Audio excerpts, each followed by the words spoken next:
Bonjour à tous et bienvenue, pardon, parce que bienvenue, ça ne veut rien dire, dans les dessous de l'animation pour cette quatrième édition. Je suis toujours avec Mehdi, avec Ken et avec Yann. Bienvenue les amis. Bonjour à tous. Salut, bonjour Bonjour. à tous. J'espère que vous allez bien déjà avant toute chose, hein. Oui, très Très bien, bien. très bien. Comme Écoutez, d'hab. ça fait plaisir.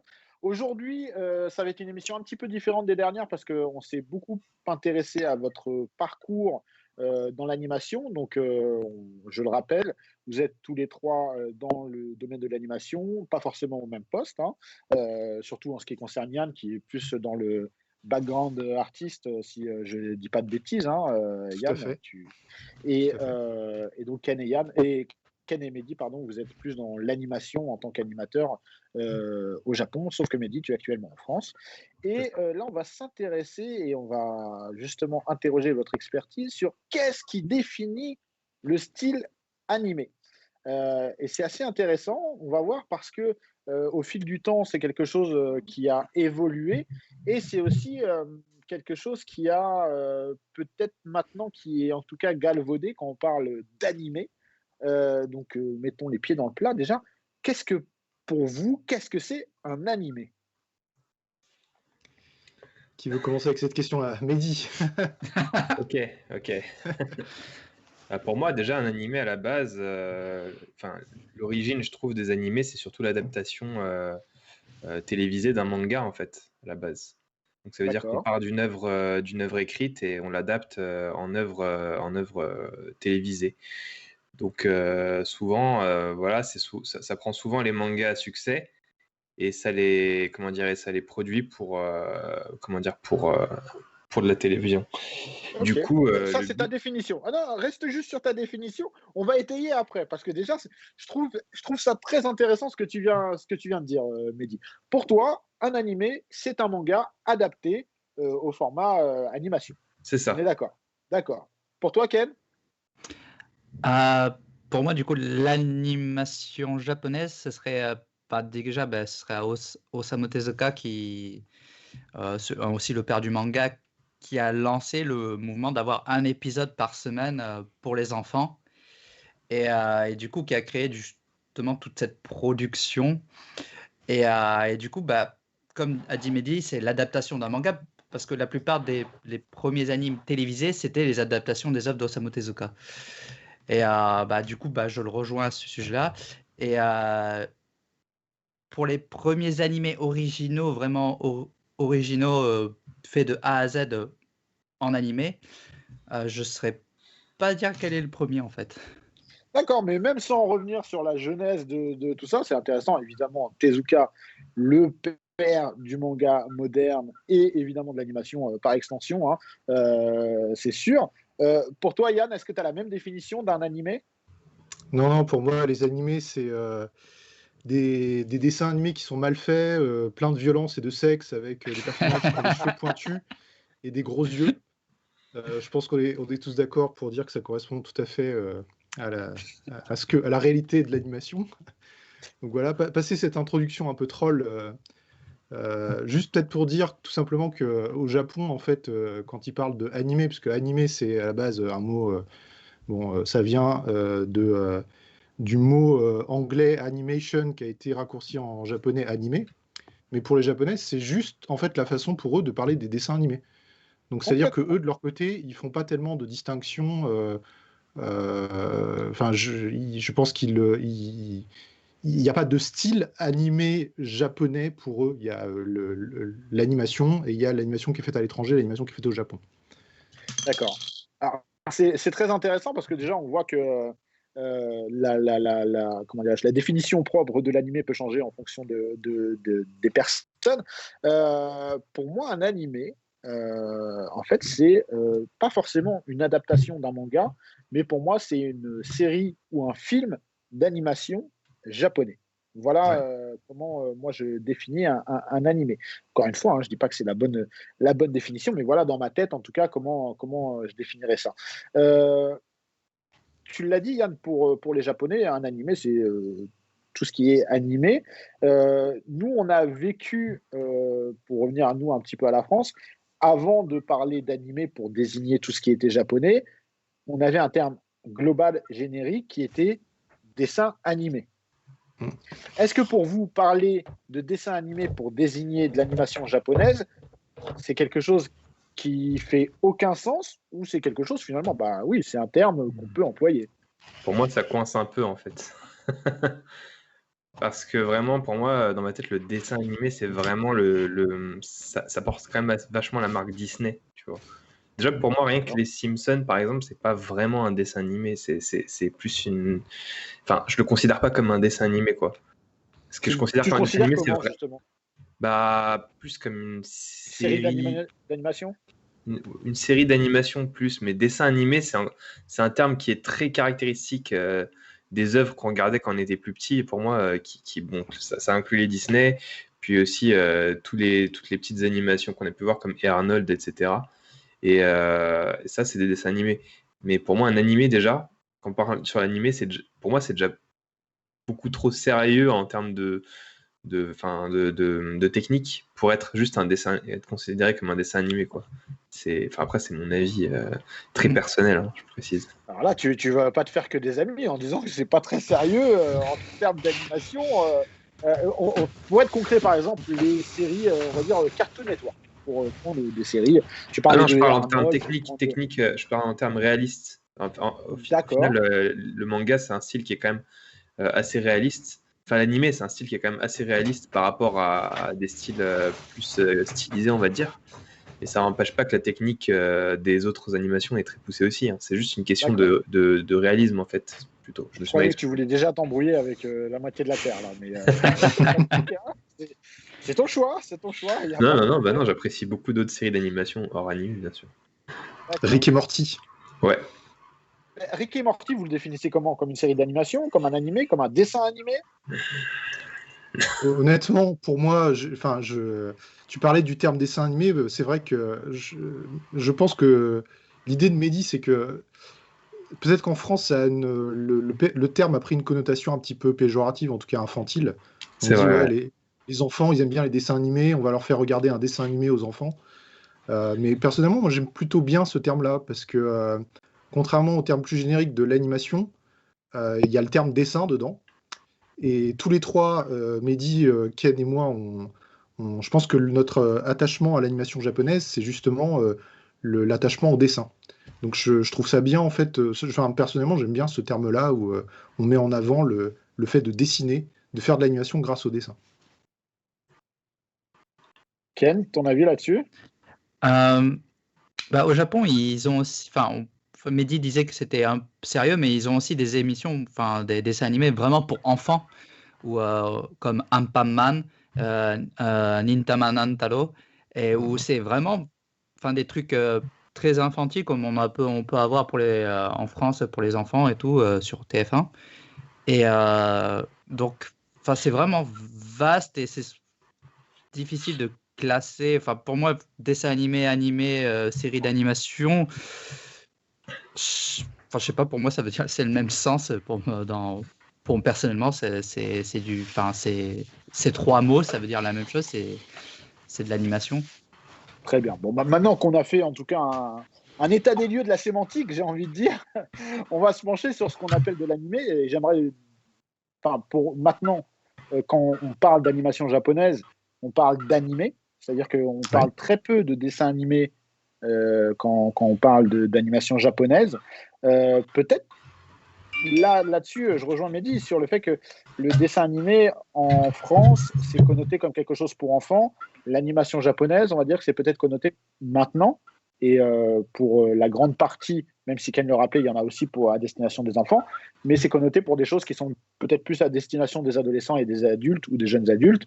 Donc quelque chose de plus large et peut-être plus mature, entre guillemets. Qu'est-ce qui définit justement un animé et qu'est-ce qui le distingue d'un dessin animé? Qu'est-ce qui fait la différence entre... on l'a déjà évoqué un petit peu dans le style, etc. Mais là, concrètement, comment on distingue un animé japonais d'un dessin animé? Pour moi, déjà, il y a plein de réponses possibles, mais on va dire que moi, la réponse qui me marque le plus, c'est la mise en scène, en fait. La mise en scène d'un dessin animé et la mise en scène d'un animé, c'est pas la même chose en général. Comme on parlait la dernière fois dans les différences entre l'animation japonaise et l'animation européenne, on va dire, européenne-américaine, souvent, en fait, en animation européenne-américaine, on est basé sur l'acting, sur des personnages qui vont parler, on va les voir dans des cadres presque très définis, ça va être très théâtral en fait.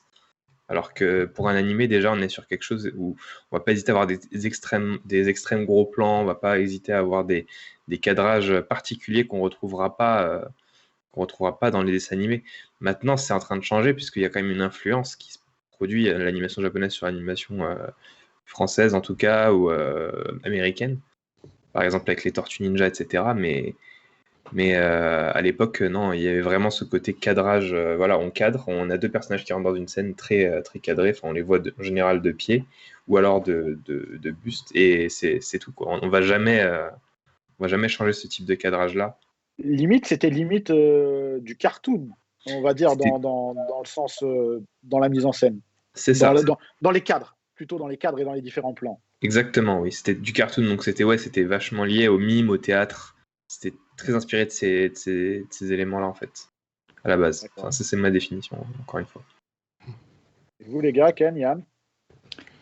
Pour ma part, vu que ils étaient aussi devaient être dans l'économie, du coup, ils devaient être plus ingénieux dans la façon dont ils allaient cadrer leurs plans et tout. Peut-être qu'ils allaient composer mieux l'image que donner plus de mouvement dans ce plan-là. Pour certains réels, un bon plan qui est bien composité, qui a une force dans l'image, il n'y a pas besoin d'animation. Et parce que l'animation, c'est certes, c'est vrai, c'est des images qui bougent, mais c'est aussi c'est plusieurs plans qui se suivent et qui vont créer un rythme. Et ce timing est très important. Et des fois, on ne fait pas attention, mais ça y joue. Et avec l'animation en plus, ça en rajoute. Enfin, c'est toute une balance qu'il faut bien gérer. Et le fait d'avoir cette limitation de dessin, ça a permis d'être plus ingénieux dans la façon de composer leurs plans, dans comment les storyboarder, certains cadrages, et qu'on ne retrouve pas dans certaines productions européennes. Et donc, c'est un point où ils ont réussi à se démarquer, je trouve. D'accord.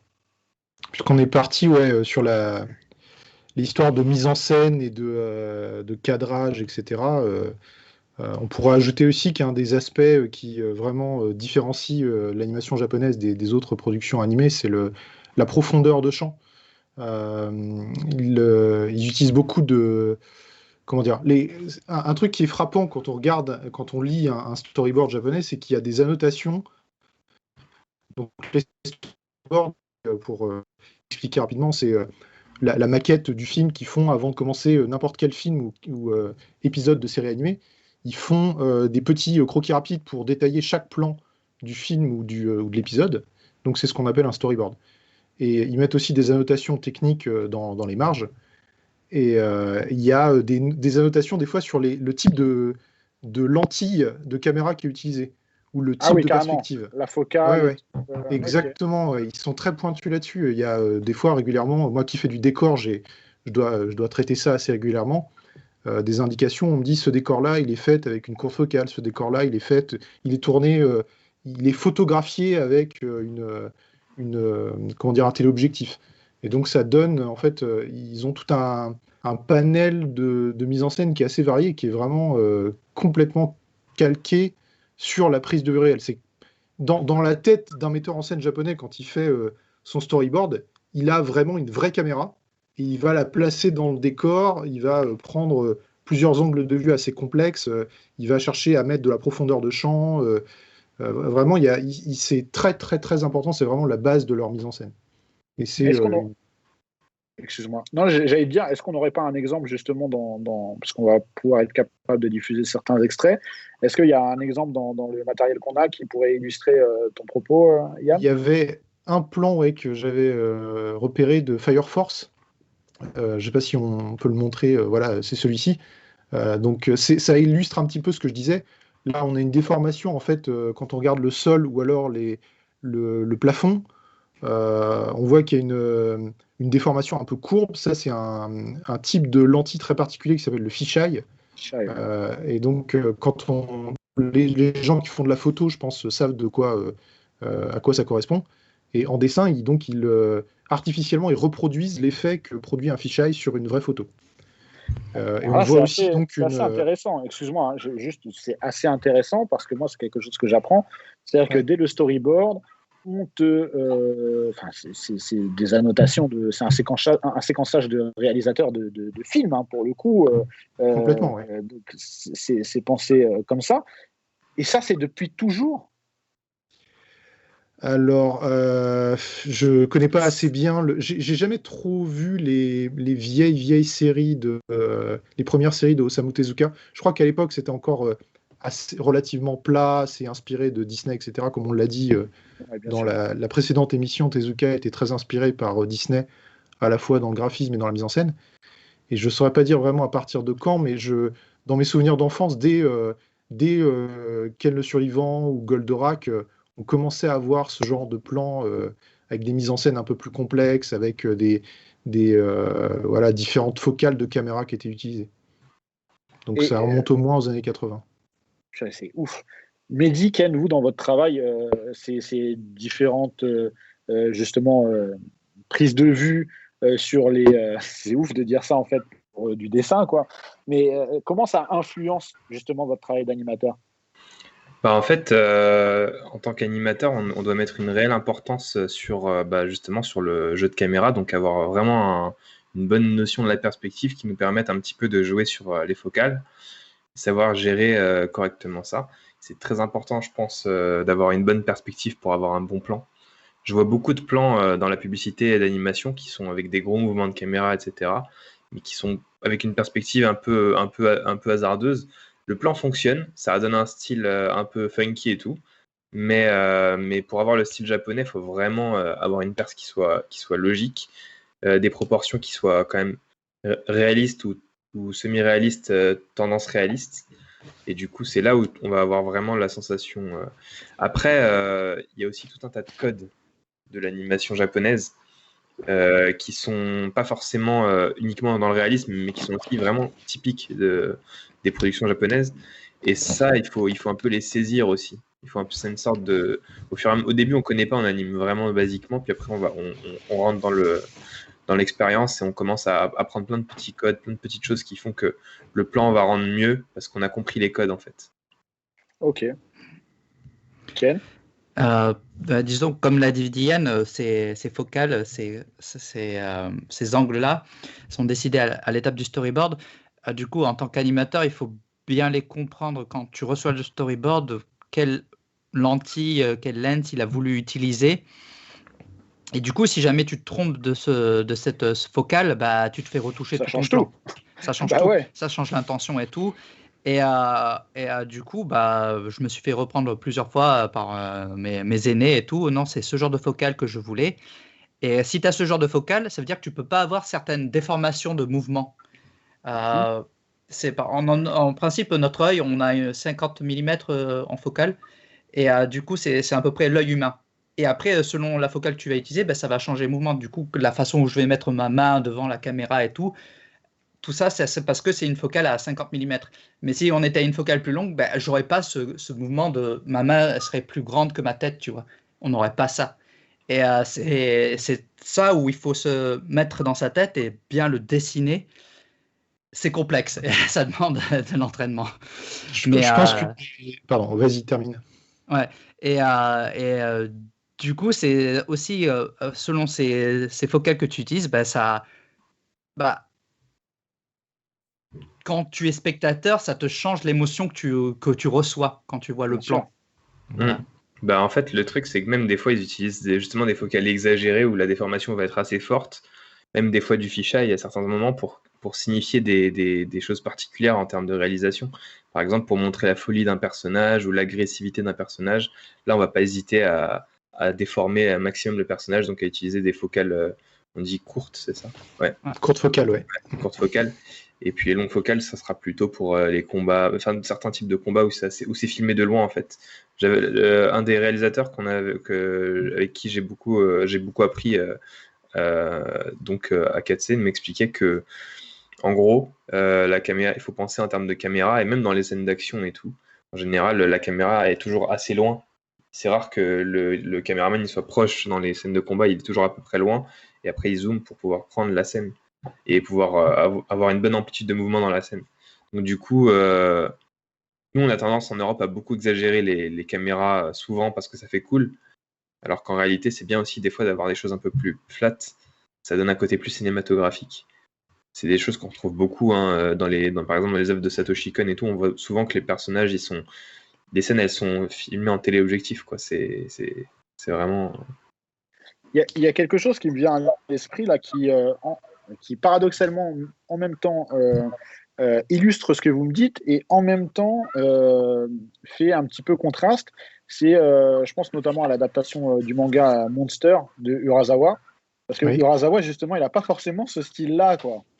Je sais pas Ouais. si vous êtes d'accord avec moi. Après le manga c'est Tu parles du style graphique, de la représentation des dessins de En personnages. fait, voilà, exactement. En fait, il a un style très cinématographique et même une écriture très cinématographique.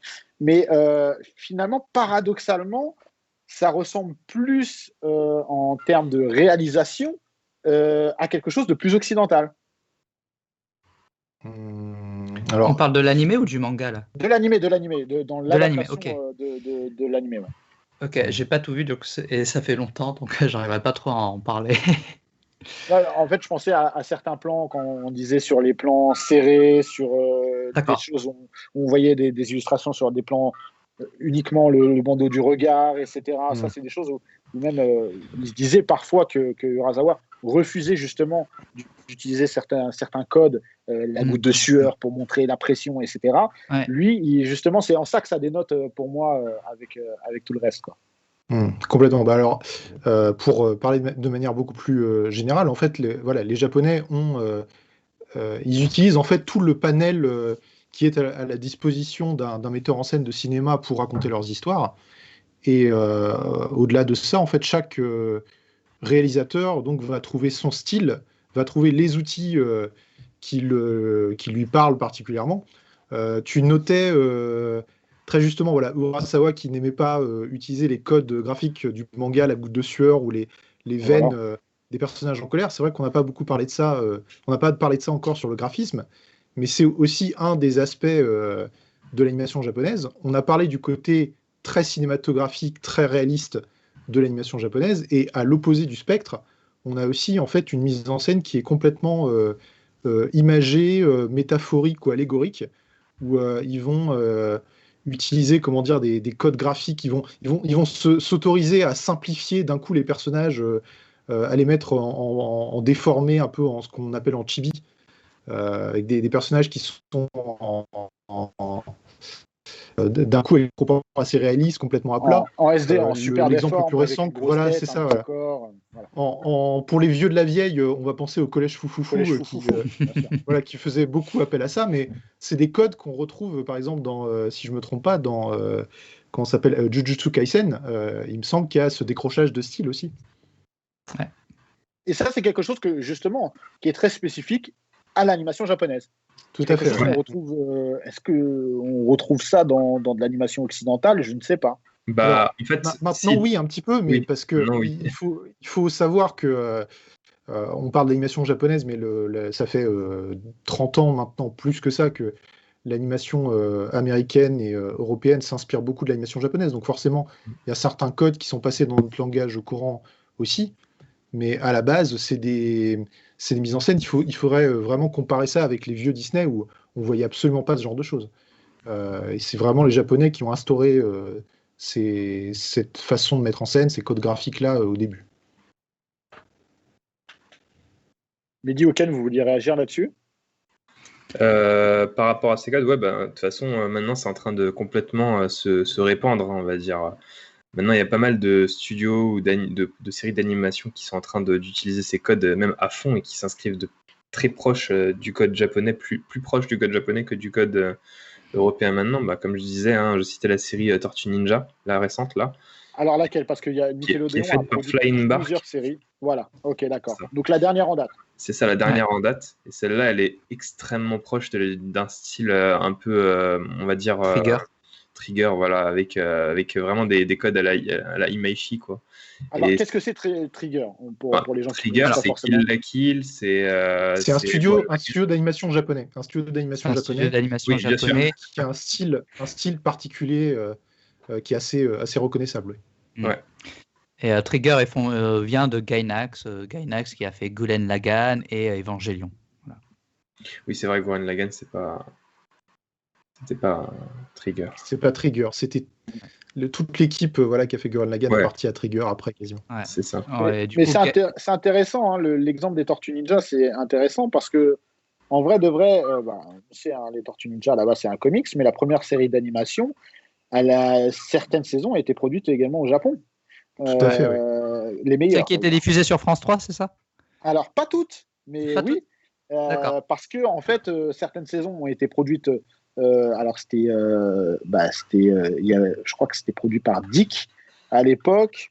Donc il y a eu des saisons qui ont été faites au Japon, d'autres à moitié en France, d'autres des épisodes en Corée, il me semble.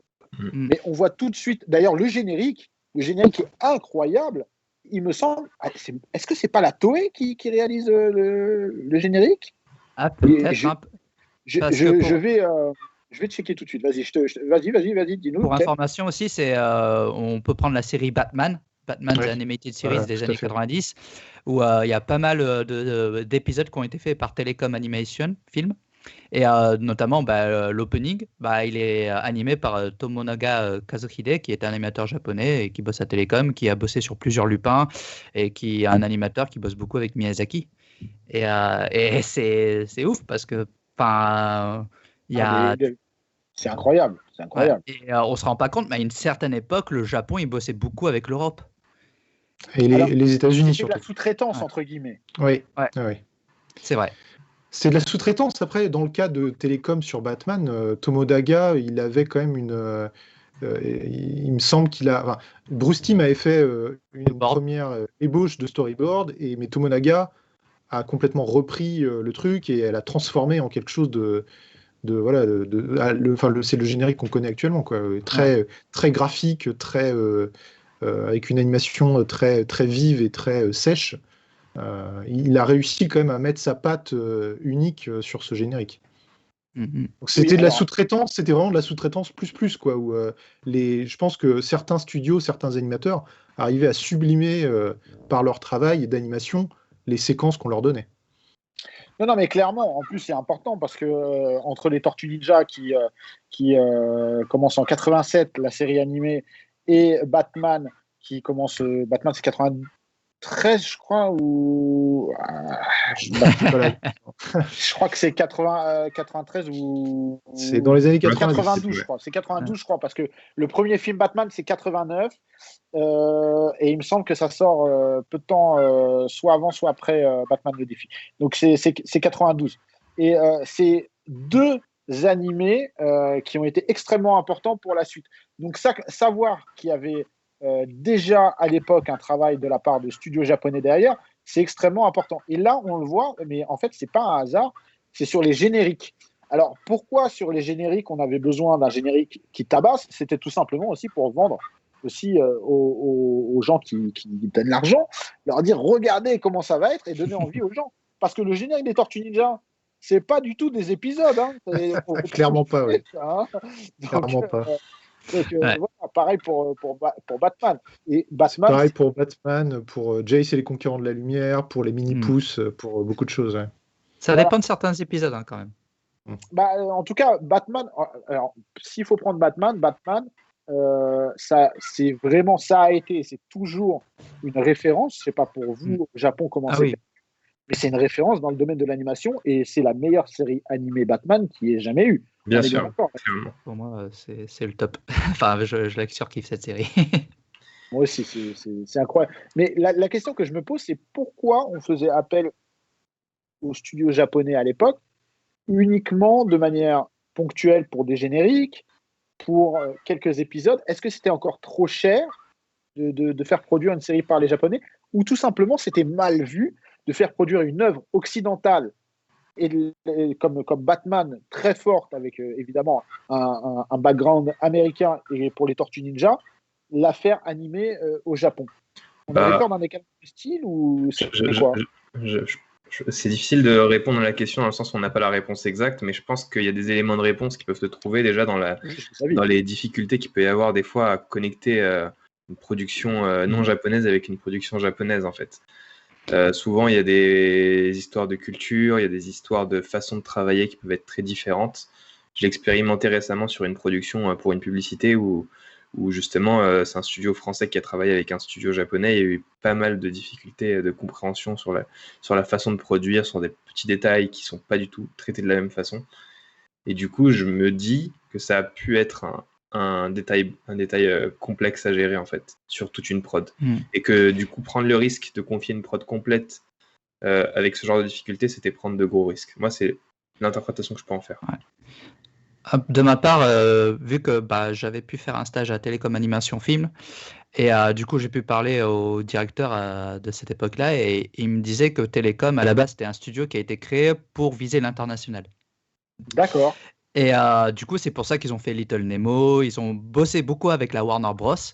Où ils ont animé sur les Looney Tunes et tout. Et du coup, c'était un studio qui voulait vraiment viser l'international. Et du coup, ils ont pu bosser sur Batman et d'autres séries. Et après, ça s'en est détourné. Je pense que ça s'en est détourné aussi parce que déjà, le directeur de cette époque-là, il faisait des allers-retours aux États-Unis, il faisait des réunions avec les Américains et tout. Et depuis que ce directeur n'est plus, ils avaient fait aussi cette série qui s'appelle Cyber Six, avec une femme androïde et tout qui essaye de trouver son passé. Et maintenant qu'il est plus dans ce studio, ça a bien changé. Télécom maintenant, ça se consacre vraiment sur toutes les productions japonaises et tout. Récemment, ils ont fait une série originale pour Netflix qui s'appelle Tower of God. Mais voilà, des fois, il suffit juste Pour Crunchyroll, Tower of God. Ouais, merci, Crunchyroll. Et des fois, il suffit juste qu'il y ait une personne qui fasse le lien avec ce pays-là pour créer tout un réseau. Et si cette personne n'a pas un gars qui va reprendre le flambeau, ça s'arrête, quoi. Mais c'est encore des choses qui existent aujourd'hui, la sous-traitance par des studios japonais sans forcément être assumée par des studios japonais. Moi, je pense, j'ai un exemple en tête, c'est le film Snoopy. Mm-hmm. Le film Snoopy, si je dis pas de bêtises, il y a Madhouse qui travaille derrière. Ah ouais, ok. Et c'est un film qui est sorti déjà? Tout à fait, Peanuts. Alors, okay. comment je sais, c'est tout simplement que... Je l'ai vu, c'était cool. Moi, je le sais parce que j'étais à Madhouse et il y avait des gens qui travaillaient dessus et m'ont dit surtout, faut pas le dire. Il y a des choses qui se font comme ça en loose day un peu. Ouais. Oui. oui. Je viens de déclarer un truc de ouf là. Je sais pas si vous connaissez dans Toy Story, il y a une phase où il y avait des espèces de petits jouets dinosaures qui ont été faits. Et ils ont demandé, je crois, à Trigger de faire un petit trailer animé, un petit générique animé, comme si c'était un dessin animé autour de cet univers qui s'appelle Battlezords, qui est vraiment énorme à regarder. C'est très court, mais c'est très fun, quoi. Donc ouais, il y a des cas comme ça, ouais. C'est quand même bizarre de faire ça un peu sous le manteau, non? Alors, il y a en fait, c'est vrai que c'est plus ou moins, c'est plus ou moins affiché. Alors pour le film Snoopy, je n'étais pas au courant de ce truc-là et j'ai pas vu le film.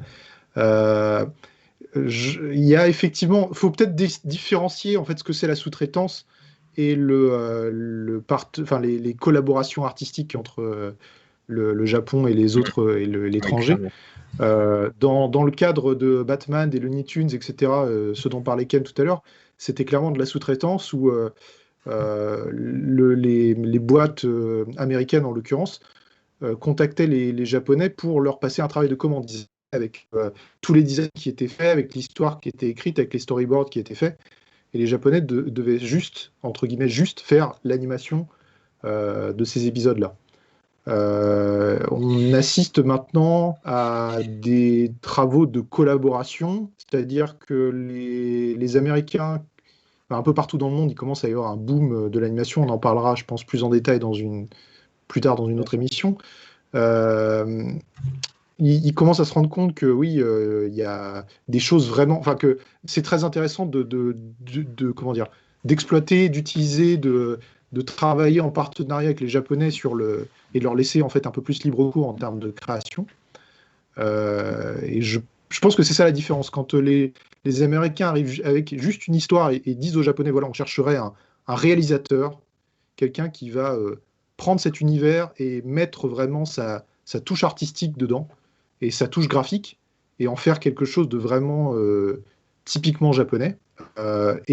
Juste voilà le travail de production où c'est juste voilà, faites-nous l'animation de nos cartoons américains. Bah, là, récemment, il y avait Mutafukaz qui a été une belle collaboration. Bon, enfin, pour le réalisateur. Ça n'a pas marché, malheureusement. Mais qui n'a pas beaucoup marché, mais qui est en termes techniques, en termes. C'était assez. Le résultat, très, très résultat est incroyable. Enfin, c'est vraiment un super film. Et oui, mais il y a de plus en plus de ce genre de collaboration. Mehdi, alors on n'en parle pas, on tease. Mehdi a participé récemment à quelque chose qui vient des États-Unis, qui est fabriqué au Japon avec des réalisateurs qui mettent leurs pattes sur une licence américaine. Et je pense que vous entendrez bientôt parler. Et je tiens à signifier qu'il y a c'est assez rare, mais il y a un peu le phénomène inverse qui s'est produit. Je ne sais pas si on a le droit d'en parler, je crois qu'ici. Vous connaissez. Je ne sais pas si j'ai le droit d'en parler. Mais si. Dans le doute, le fais pas. Fais ton coming out. J'ai un doute. Faut que je fasse gaffe. Donc voilà. Mais oui, il y a des choses qui se ok, d'accord. Le mec nous a teasé pour au final nous dire. Voilà. Alors, moi, je ne vais pas te mettre dans l'embarras, Mehdi. Mais je vais rebondir sur un truc, sur le sens inverse. C'est qu'on a, pour revenir à Madhouse, Madhouse a collaboré avec Marvel sur Blade, sur X-Men, Wolverine, Iron Man.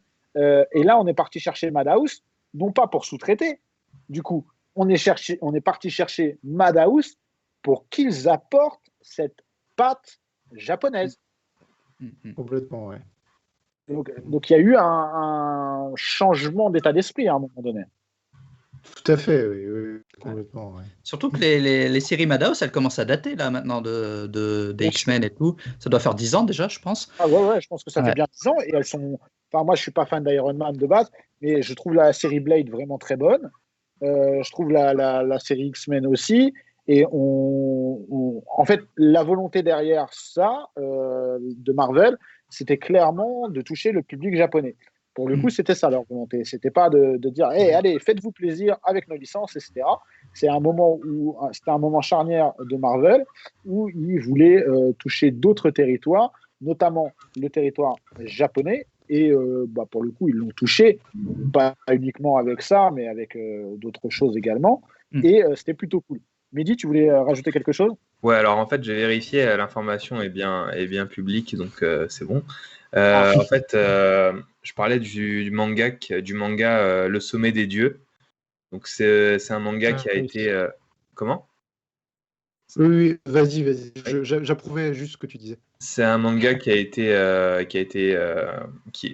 Taniguchi et qui a été adapté récemment par un studio français.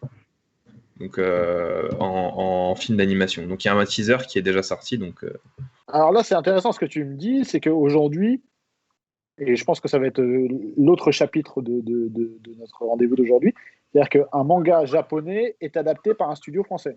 C'est ça. Ça, c'est un peu une première à mon sens. Enfin, j'ai pas trop d'autres exemples en tête. J'en ai pas du tout.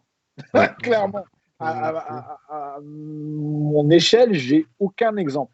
Qu'est-ce que ça révèle pour vous qu'aujourd'hui, un manga japonais soit adapté en animé par un studio français ? Alors, c'est tellement un cas à part. C'est-à-dire que ça fait pas partie. En fait, moi, je considère que ça devient un phénomène à partir du moment où il y a une suite d'événements. Et pour l'instant, il y a juste un seul cas, et c'est ce cas-là. Il faut dire aussi que je pense que j'imagine que la volonté de l'auteur, en tout cas la volonté des gens qui ont choisi le studio français, c'était d'avoir quelque chose qui ait une patte un petit peu plus, on va dire, un peu différente de ce qui se fait au Japon actuellement, je pense. Mais ça prouve quand même qu'il y a une sorte d'ouverture et d'échange quand même entre artistiquement entre les deux mondes, de l'animation japonaise et de l'animation, on va dire, française. Génial. Pour le cas du Sommet des Dieux, il faut quand même préciser que c'est un manga de Taniguchi alors tu parlais de Urasawa tout à l'heure, Taniguchi, il a aussi un style qui rentre pas dans les codes, c'est pas le Shonen Jump, quoi. C'est vraiment un manga qui a une touche plus réaliste, qui est beaucoup plus... Clairement.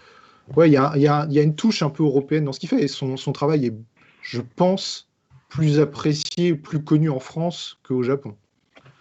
Et donc c'est à mon avis pour ça qu'un studio français se retrouve à faire cette adaptation d'un manga japonais. Clairement, on ne verrait jamais un studio français faire une adaptation d'un Jump. En tout cas, on ne sait pas ce que nous réserve l'avenir, mais on n'y est pas encore. Mais c'est pas cet avenir, c'est pas le présent en tout cas.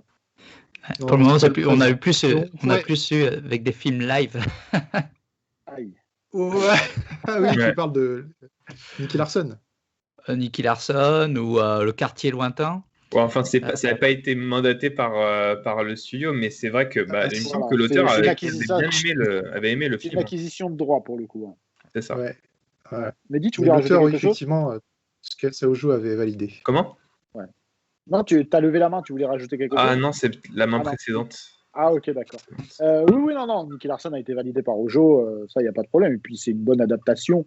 Et c'est quand même c'est la meilleure adaptation de Nicky Larson, même si j'ai beaucoup d'affection pour le film avec Jackie Chan, qui n'a strictement rien à voir ou presque avec City Hunter. Mais oui, c'est vrai que c'est pas Ojo qui a dit je vais confier le projet d'adaptation live en film. Voilà. Il y a Hakim qui nous disait tout à l'heure qu'il faisait un gros point sur Jean Chalopin, etc. Ça, et toute cette époque-là, justement, ça fera l'objet d'une émission, je pense, à part entière, parce qu'il y a énormément de choses à dire à ce sujet-là, évidemment, sur Ulysse 31 et consorts. Mais pour vous, donc, est-ce que c'est quelque chose qui, là, évidemment, encore une fois, c'est que vos avis, on n'a pas de données, mais qui peut arriver plus régulièrement qu'un manga soit adapté par des Français ou même par des Occidentaux. On a dit le Jump, c'est mort, ça n'arrivera pas. Commençons par ça. Pourquoi ça n'arrivera pas ? Faut jamais dire jamais, mais... Moi, je pense que ça commence à arriver d'une façon qu'on s'y attend pas, en fait. C'est que sur de plus en plus de productions faites par du Jump, en fait, il y a de plus en plus d'animateurs européens, étrangers. Il y a beaucoup de gens, et c'est ce phénomène de la webgen qui commence à produire des animés. Et moi, je pense que c'est une question de temps avant que des studios japonais confient, par exemple, un épisode complet à une team, par exemple, ou des choses comme ça. Pour l'instant, on n'y est pas encore parce qu'il y a quand même toute une étape de formation, de choses qui manquent chez ces jeunes qui commencent l'animation japonaise. Ils travaillent à distance, mais il y a plein de petits problèmes de méconnaissance du système japonais. Mais le jour où ça va se structurer, je pense qu'il y aura un vrai changement à ce niveau-là. En tout cas, c'est clair que les connaissances de l'animation japonaise, le style japonais, est en train de bien se répandre en dehors du Japon. Ça, c'est un vrai phénomène qui se produit. Donc, à voir à l'avenir ce que ça donnera. Ken, ton avis, on t'a pas entendu là-dessus. Sur les studios français faire des adaptations des œuvres japonaises, ça va dépendre de plein de choses. S'ils doivent livrer tous les épisodes en un coup ou si ça va être par semaine. Vu que le rythme de production est différent, est-ce qu'ils vont devoir s'adapter au rythme à la japonaise ou peut-être qu'ils auront plus de temps. Même sans rentrer dans l'aspect technique et de livrable ou non, juste en termes d'état d'esprit, est-ce que tu penses que c'est quelque chose qui peut justement créer un précédent avec cette œuvre-là ? Est-ce que c'est quelque chose qui peut se généraliser ou on reste sur de l'épiphénomène qui n'est même pas un épiphénomène, qui est juste un cas et ça restera une exception pour le moment ? Pour le moment, je dirais que ce sera plus de l'exception et ça dépendra justement des personnes qui ont fait cette exception, s'ils retenteront l'aventure ou pas. Et après, des personnes qui voudront faire une team avec eux. C'est vraiment c'est les éléments déclencheurs, quoi. Oui, Yann. Oui, on parlait du Jump. Euh, donc voir une adaptation d'un manga de Jump en France, à mon avis, on n'y est pas encore. Il faut quand même peut-être signaler que les choses bougent. Alors Mehdi parlait des animateurs étrangers qui commençaient à travailler de plus en plus sur ces productions-là. Il faut pas oublier de citer que le réalisateur de Jujutsu Kaisen, c'est un étranger. Oui, Donc oui, il on est en avait coréen, parlé, on en avait effectivement. parlé. Voilà, les choses commencent à bouger petit à petit, mais je pense que ça restera plus des productions locales. À mon avis, c'est plus des étrangers qui vont venir travailler au Japon, qui vont éventuellement travailler à des postes de plus en plus importants sur ce genre de production-là. Et justement, pour rester un petit peu dans la thématique, quelles sont les principales difficultés pour un étranger à s'adapter au style de l'animé japonais? Là, on va pouvoir faire une petite Ouais. séquence d'expérience personnelle. Ken et Mehdi, si vous voulez parler de ça. Ouais, moi je Mehdi, vais juste revenir sur un petit point juste avant, c'est que le style japonais, en fait au Japon, je pense que la plupart du public japonais ils sont très attachés au style japonais. Et pour eux, par exemple, voir des animations genre Pixar ou des animations d'un style différent de japonais, pour eux, c'est un peu quelque chose d'expérimental, c'est presque un truc arté pour eux. Ce qu'on peut considérer pour nous un film arté, par exemple, pour eux, c'est presque ça, quoi. Ils sont Alors, très attends, attachés. là c'est intéressant. Ça veut dire que, parce que par exemple, les Pixar, au Japon, on voit pas ça comme de l'animation au sens large du terme, mais plus comme quelque chose de différent, limite. Ouais. Disons D'accord. que quand c'est exotique, quoi. un Voilà. de mes aînés matait un film Disney Pixar, il disait que ça bougeait trop et qu'il avait la nausée. C'est quoi le film Et, en question? je sais plus, ça devait être Réponse. La réponse, c'est pas Pixar, la réponse, c'est Disney. C'est Disney. C'est Disney, ouais, c'est Disney. Ouais. Donc, Ok, ouais, il y a ce côté-là. Et du coup, d'accord. pour revenir sur la question précédente, La question, c'était les principales difficultés que peut rencontrer un étranger pour s'adapter au style animé, au style japonais. On parle de dessin là. Ouais, De on dessin, parle- d'animation. ouais, moi je pense que la première des grosses difficultés, c'est la langue déjà. Parce que déjà, comprendre, déjà savoir parler, savoir écrire correctement les layers, savoir. Tout se fait en japonais, donc il faut connaître la langue. Après, les autres difficultés, c'est aussi tout un tas de codes à savoir. Que ce Ouais, soit moi, je tant parlais plus des subtilités techniques, on va dire, Ouais, dans le graphisme, bien sûr. dans le Bah, style. c'est Quoi. ça, c'est-à-dire tout un tas de codes graphiques, tout un tas aussi de systèmes techniques qu'on connaît pas. On rentre pas dans la partie technique pure, où on est plus dans le dessin, en plus dans la question que tu me poses, c'est plus le dessin que tu veux savoir ou c'est plus le. Plus le dessin, oui. Voilà, le dessin et dans le style, en fait. Ah, oui, bah, On parle du style de l'animation. ok. Donc on est bien sûr, il y a tout un tas de choses à savoir sur comment exagérer les visages à certains moments, les codes qui sont utilisés pour les expressions. Souvent, le reproche qui est fait à des étrangers qui arrivent, c'est qu'on va leur dire votre dessin est pas assez japonais. Ça, c'est le truc qui va revenir le plus souvent. Mais alors, qu'est-ce que c'est un dessin japonais? Eh bien, c'est tout un tas de codes, de choses qui sont vraiment difficiles à saisir. D'ailleurs, je remarque que à chaque fois, même les Japonais, ils n'arrivent pas bien à l'expliquer. C'est vraiment un sujet de. En fait, c'est vraiment se familiariser avec le style japonais au maximum, essayer maximum de comprendre comment le dessin est fait. Par exemple, un exemple tout bête, mais la façon de dessiner en Europe, c'est vachement. On construit vachement le personnage avec des formes géométriques à l'intérieur, mais des cercles, des courbes très, très franches, des choses très exagérées, des posings, comme on dit, silhouettes, où par exemple les mains vont être très détachées du corps, ou on va venir voir la silhouette avec tous les membres qui sont détachés. Alors qu'au Japon, le dessin va plus se construire en silhouette. Mais quand je dis en silhouette, c'est-à-dire en contour. Ça va pas être la même façon de dessiner. On va pas construire un personnage de la même façon qu'en Europe. Pour schématiser, tu veux dire qu'en Europe, en Occident, notre personnage, on construit avec des formes géométriques. La tête, ça va être un rond, je schématise. Ouais, voilà. Le corps, ça va être un ovale, etc. Et au Japon, on va vraiment faire d'abord la silhouette et après, on va remplir le reste. Bah, c'est pas vraiment de cette façon. C'est pas vraiment ça, mais c'est plus voir le dessin de de l'extérieur avec, enfin, pas vraiment des formes qui sont géométriques et qui bougent pas, mais c'est plus, en fait, ça varie plus. Par exemple, j'ai du mal à expliquer, hein, c'est vrai que c'est Je complexe. comprends que ce Peut-être soit tu, difficilement verbalisable. ouais, c'est tu quelque chose que veux. j'arrive à dessiner et pas à expliquer, c'est frustrant. En fait, ça va demander du posing pur plutôt que vraiment de la construction. Par exemple, quand on compare à du Simpson, c'est vraiment des formes géométriques basiques qui vont bouger, qui vont tourner, qui vont être animées, qui vont être mises en mouvement. Alors que l'animation japonaise, c'est plus du posing, où ça va être plus on va dire dans la sensibilité, dans le réalisme en fait. Et du coup, va moins y avoir ce côté géométrique qu'on va ressentir dans l'animation, on va dire western, quoi. Ok. Je sais pas s'il y a des gens qui veulent compléter par rapport à ça. Allez-y, ne laissez pas en galère, Yannick. Ouais, là je suis en galère. Bah, J'attendais que Ken rebondisse parce que pour parler de l'animation et des personnages, ouais. Ouais. t'es mieux placé.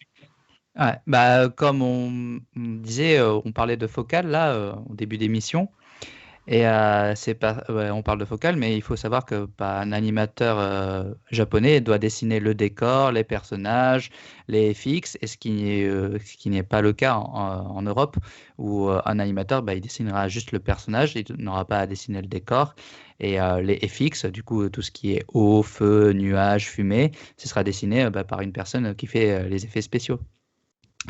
Et du coup, et ça requiert plus de savoir-faire en une personne, et tout en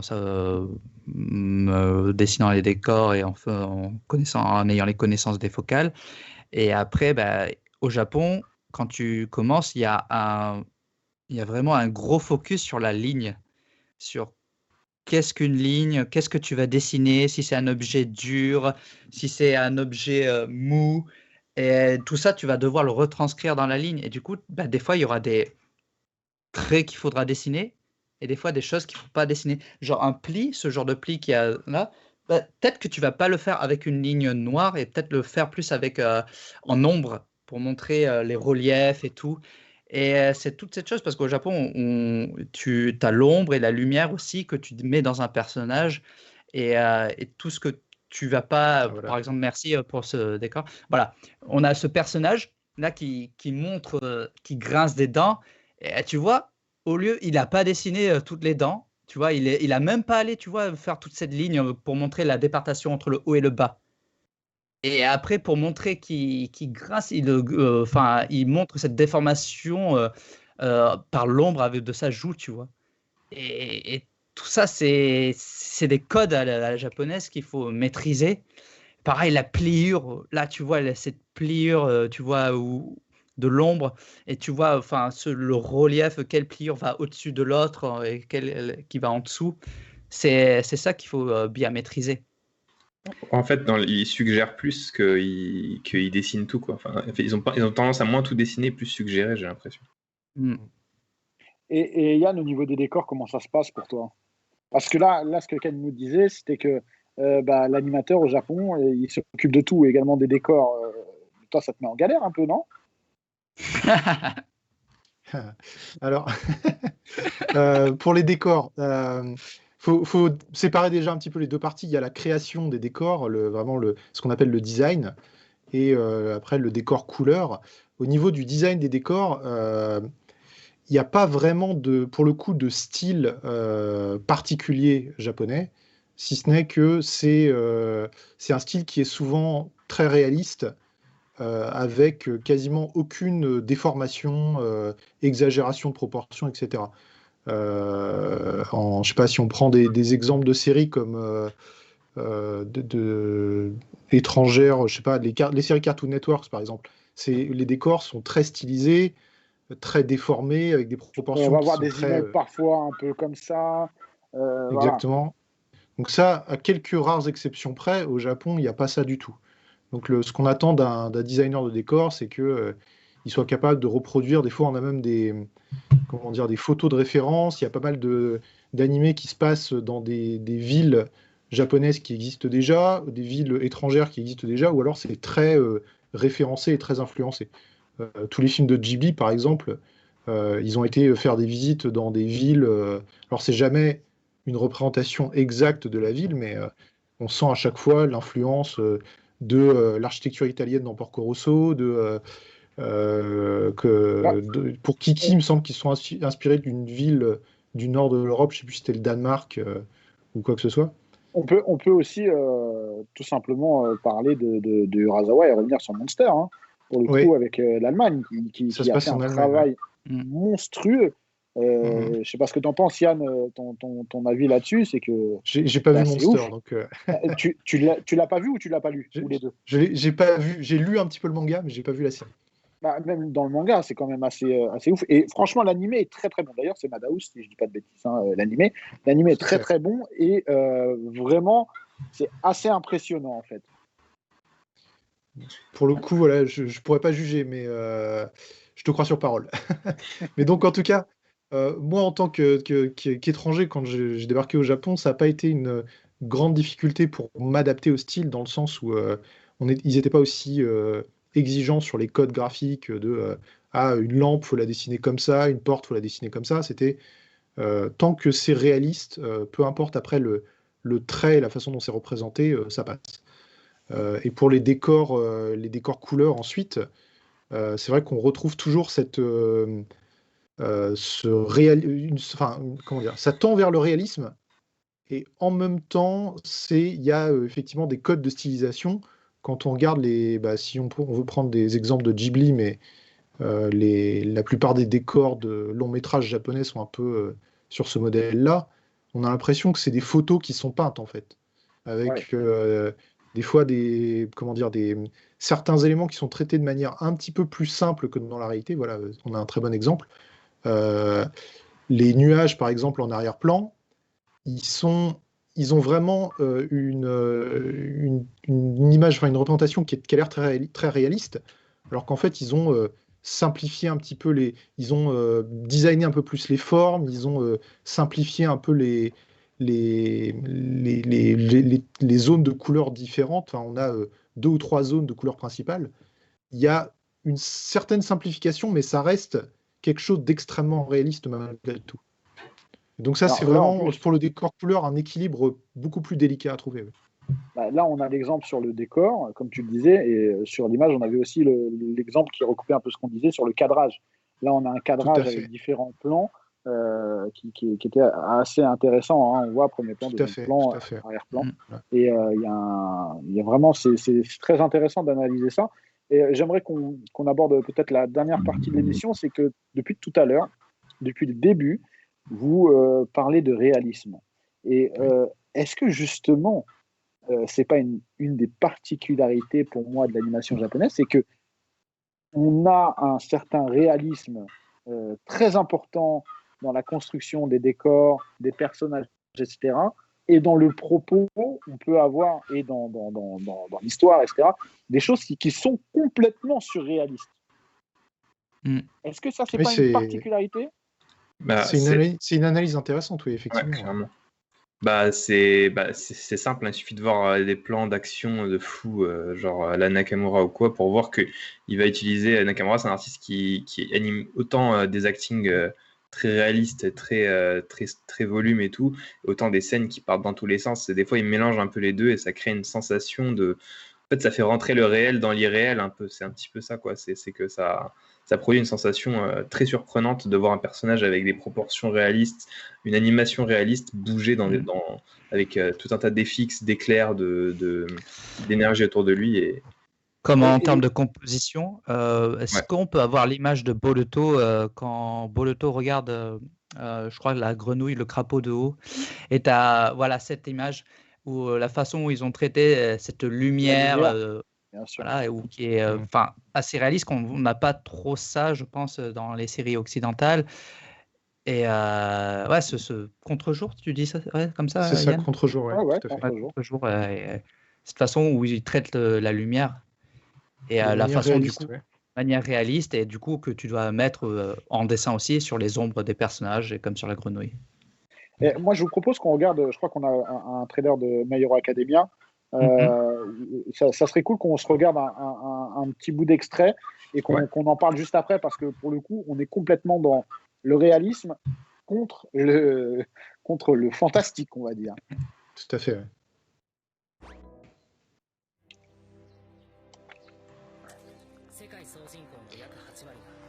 Donc là, on peut même Si on- le commenter ensemble. Hein. Ouais, Là, si on tu n'a vois, pas le tu son, parlais de donc, l'architecture, ouais. on est totalement Ouais. dedans.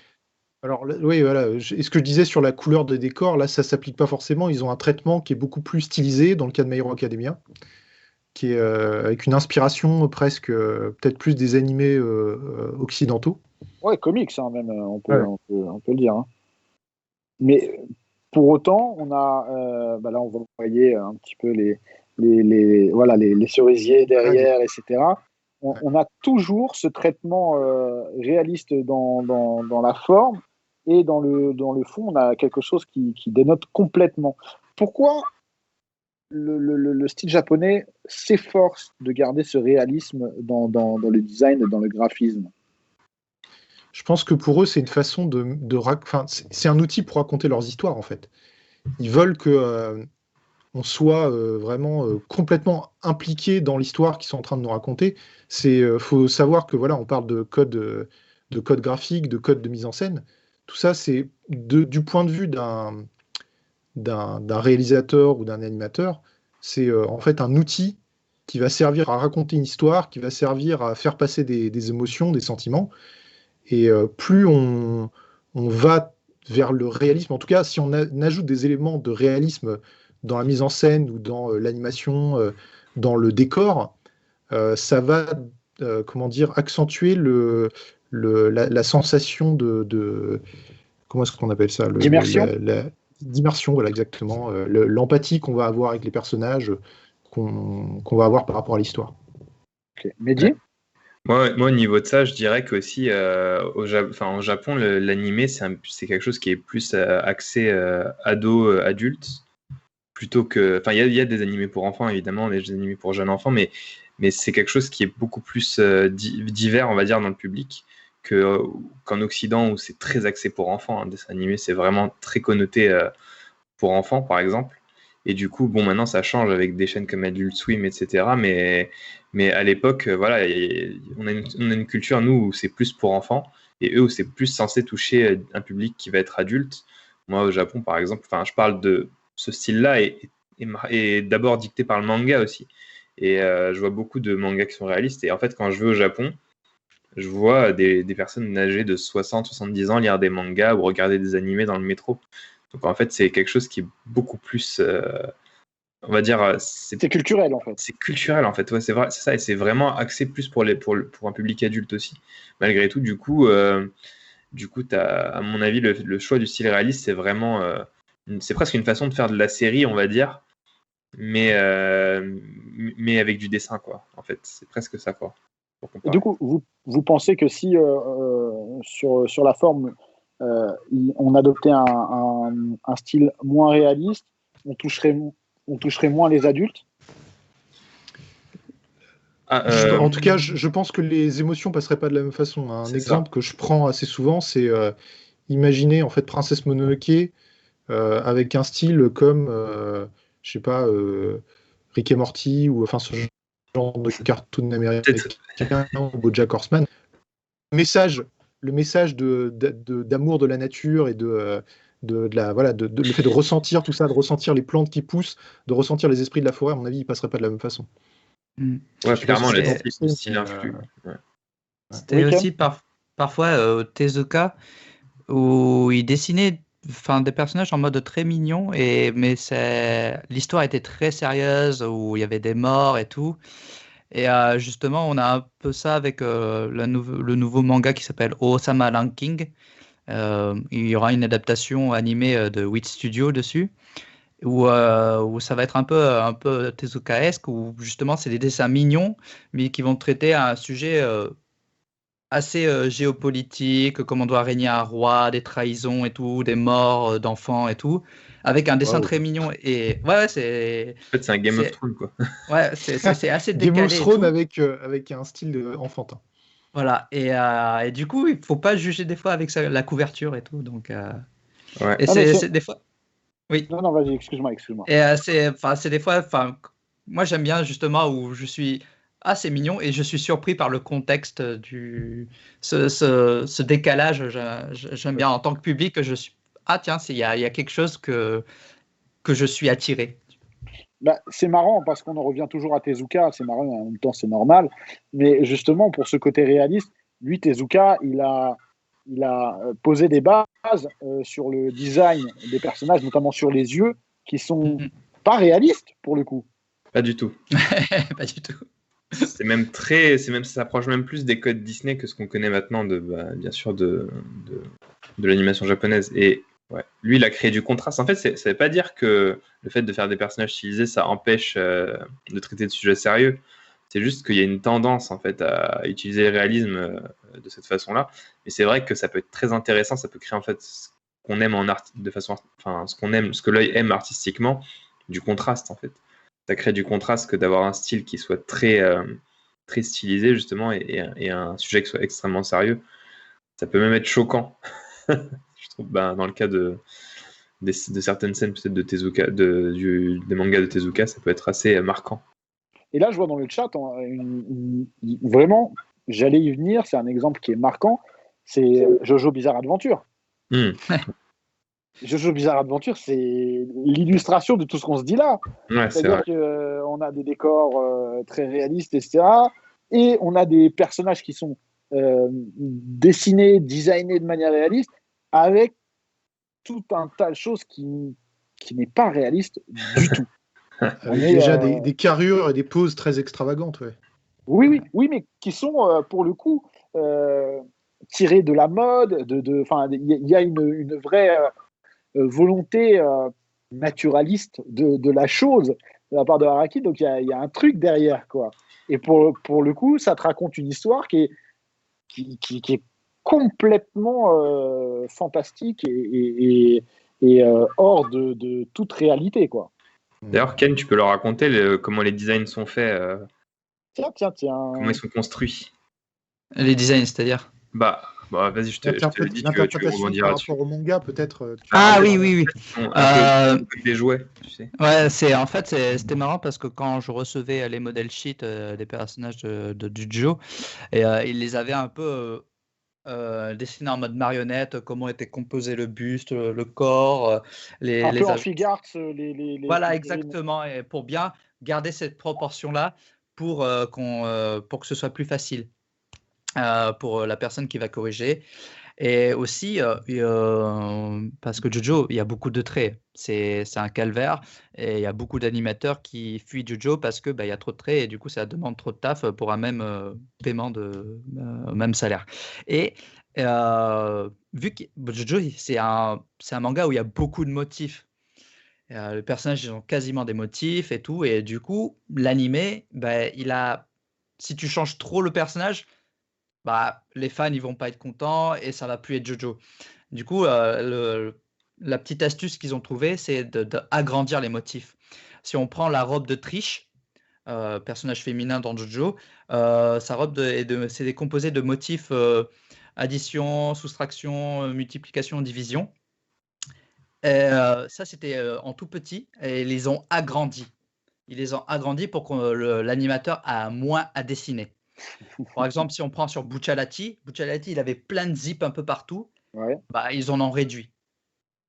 Sur Mista, il avait plein de motifs à carreaux. Ils les ont agrandis.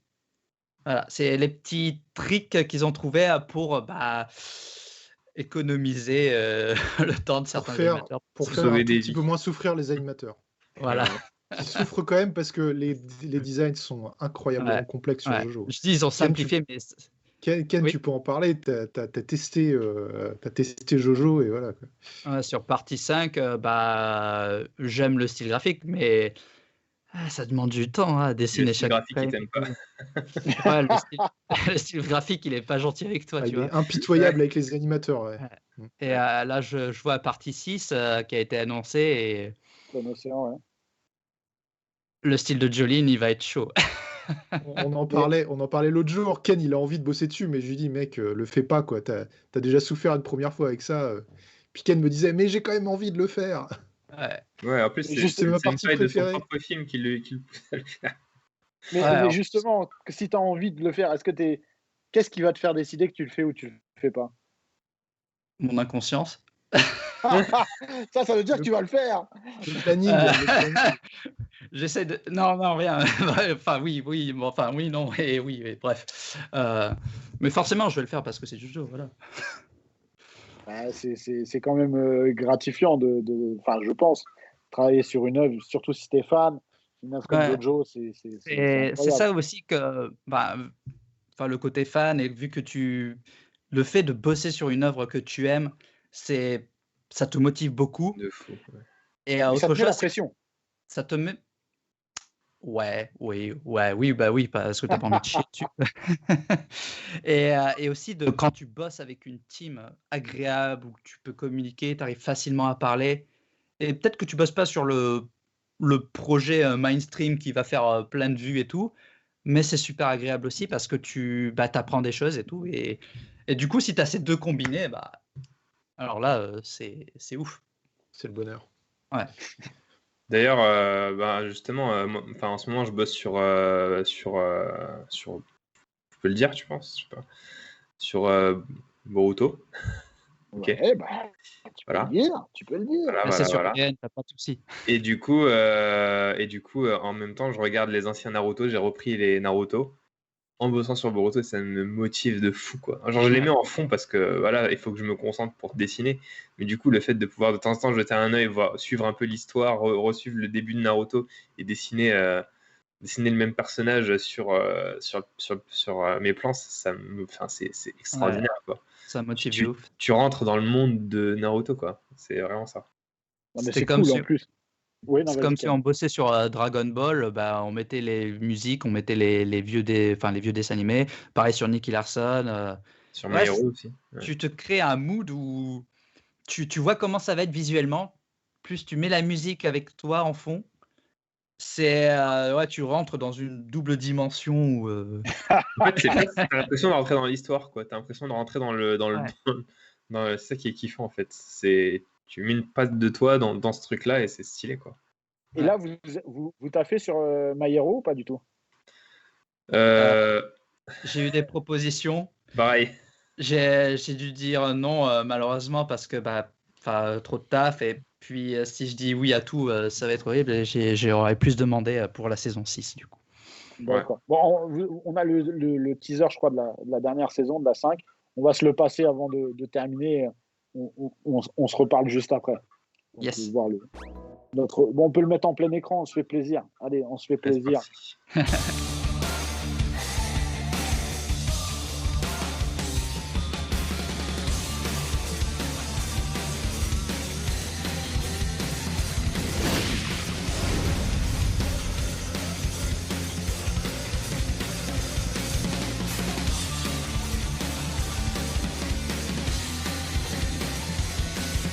夢を形にするためにヒーローになるために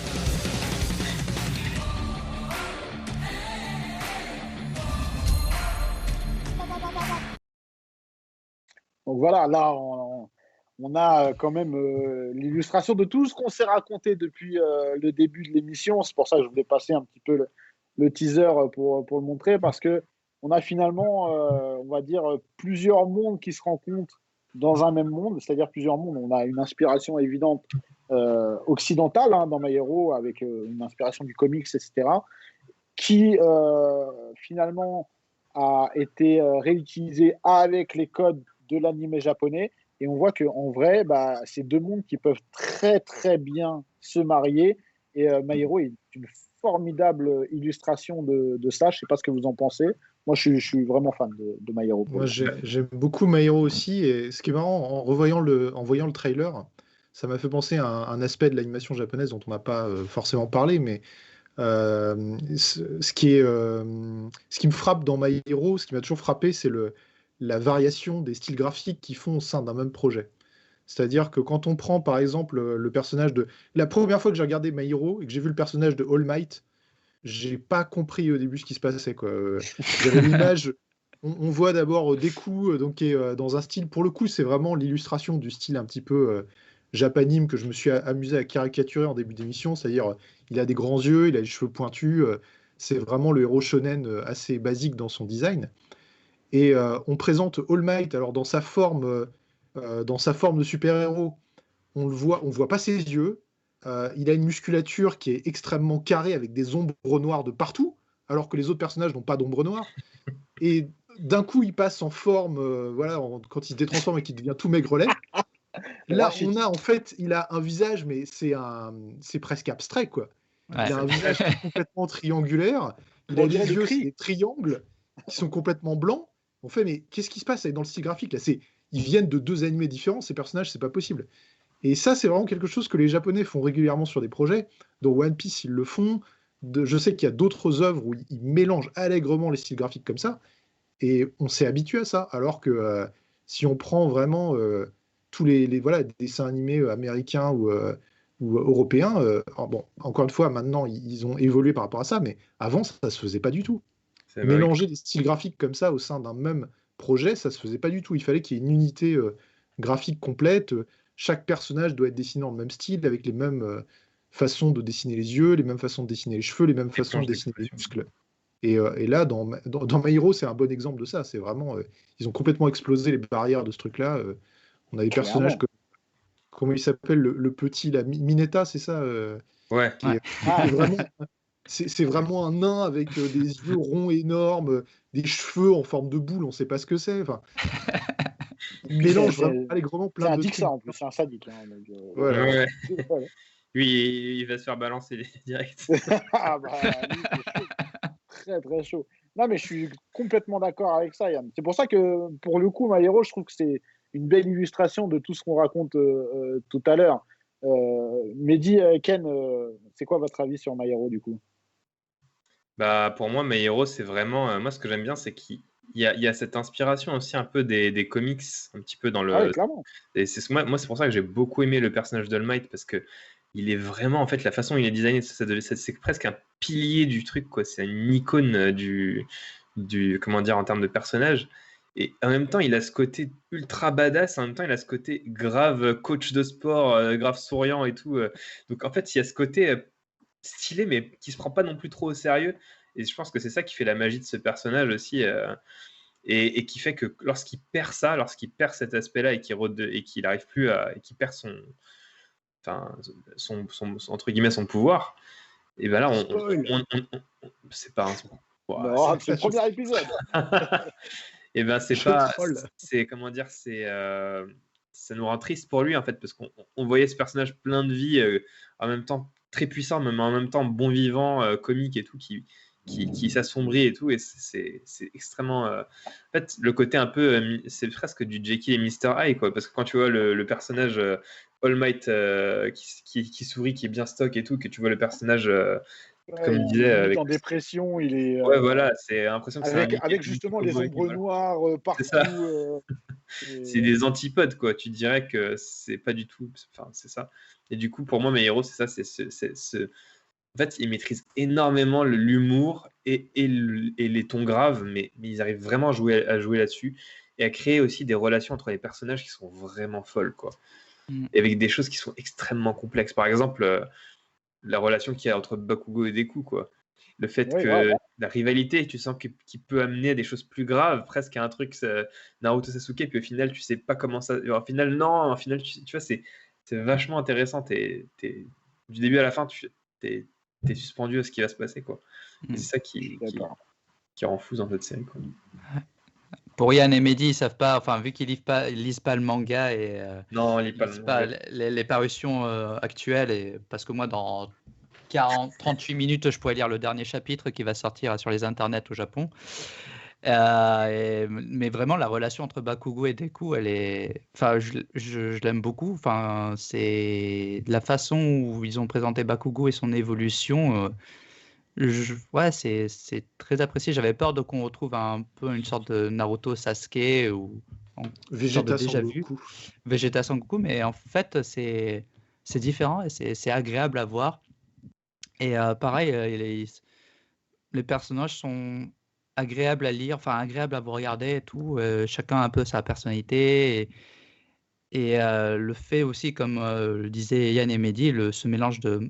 Ils ont réussi à prendre le shonen spirit avec le comics et à le mixer. Et c'est pour ça, je pense que d'ailleurs, aux États-Unis, ça cartonne de ouf, My Hero. Ouais, ça cartonne de ouf.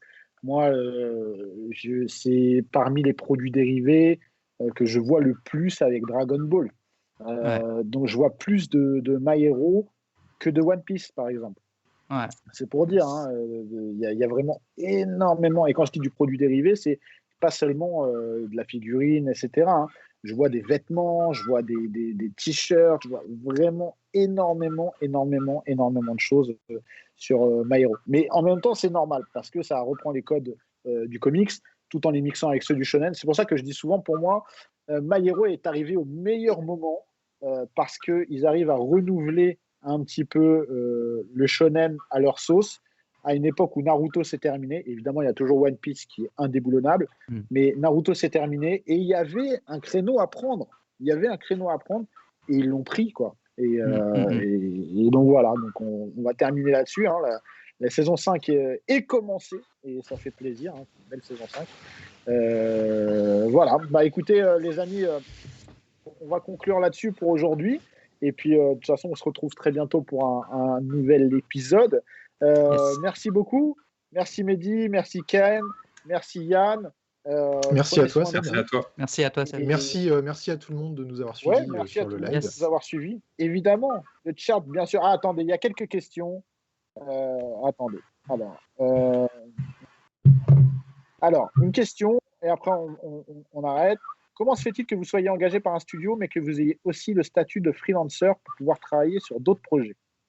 On n'est pas vraiment engagé par un studio. Enfin, pour. On l'avait déjà dit dans les épisodes précédents, les amis. Hein, faut suivre. Vas-y, je Ouais. me dis. Mais en gros, pour mon cas à moi, parce avec Ken, on a un peu des cas différents, mais moi, je suis pas vraiment engagé par un studio, je suis plus freelance et je travaille pour différents studios de base. Voilà. J'ai été engagé par un studio pendant quelques mois au départ, mais après, vu que j'ai dû revenir, je suis repassé en freelance. Il faut savoir qu'en fait, tous les animateurs au Japon sont freelance. La plupart. La plupart. C'est t'as des fois après des sortes de contrats oraux ou écrits, ça dépend des studios, où qui te demandent où tu as une sorte de restriction où tu bosses juste pour eux. Et quand tu as ça veut dire qu'ils veulent que tu sois à plein temps, ça veut dire que tu pourras bosser que pour eux, ou des fois en mode à mi-temps, du coup tu bosseras à mi-temps pour eux. Et après, tu reçois toujours ces demandes de taf de l'extérieur. Est-ce que tu peux bosser sur ça ou est-ce que tu bossais sur ce projet? Et après, si le studio est OK, ou des fois la plupart des animateurs, ils font ça en cachette. et du coup, ils bossent sur différents projets en même temps. Voilà, et la plupart des animateurs, ils font toujours ça. Ils bossent sur plusieurs projets en même temps. Et voilà. Ok. Yann, tu veux rajouter quelque chose là-dessus ou... Non, moi j'ai la même situation que Ken et Mehdi à ce niveau-là. Je travaille en freelance. On est embauché en fait en tant que freelance par les studios. Donc souvent on a des. Enfin, moi en l'occurrence, je suis sur un projet qui est de longue durée, donc j'ai choisi de m'investir en priorité là-dessus. Mais ça m'a pas empêché de faire 2-3 petits boulots à côté quand je voyais que j'avais un peu de marge dans mon planning. Je réponds pour une personne heureuse en cachette. Oui, pourquoi en cachette? Parce que en fait, tu as certains studios qui veulent pas que tu bosses pour d'autres studios parce que par exemple, si tu es salarié, là, il faut vraiment. Enfin, c'est difficile. Voilà, quand tu es salarié, en fait, dans ton contrat, tu as un contrat d'exclusivité et tu es censé. Enfin, légalement, tu ne dois travailler que pour le studio qui t'embauche. Voilà. Et donc, quand ces animateurs-là ont envie de. Un petit zombie qui se balade. Quand les animateurs ont envie de travailler pour d'autres projets, ils doivent prendre un pseudonyme pour pas se faire griller par le studio qui les embauche. Voilà. Et voilà, ou après, des fois, ils le disent pas, mais c'est sur la confiance et tout. Mais enfin, les animateurs sont un peu difficiles à contrôler à ce niveau-là. C'est parce que ils bougent avec le cœur. Ouais. C'est pas le même monde du travail qu'en France et voilà, c'est Ouais. une gestion différente. Très bien. Écoutez, merci les amis. Merci de nous avoir suivis. Et puis, on se retrouve très bientôt pour un nouvel épisode des Dessous de l'animation. Merci encore Mehdi, Ken et Yann. Et Ciao. très Merci vite. à tous. Merci à tous, merci à toi. Bonne fin d'après-midi à tous. Salut.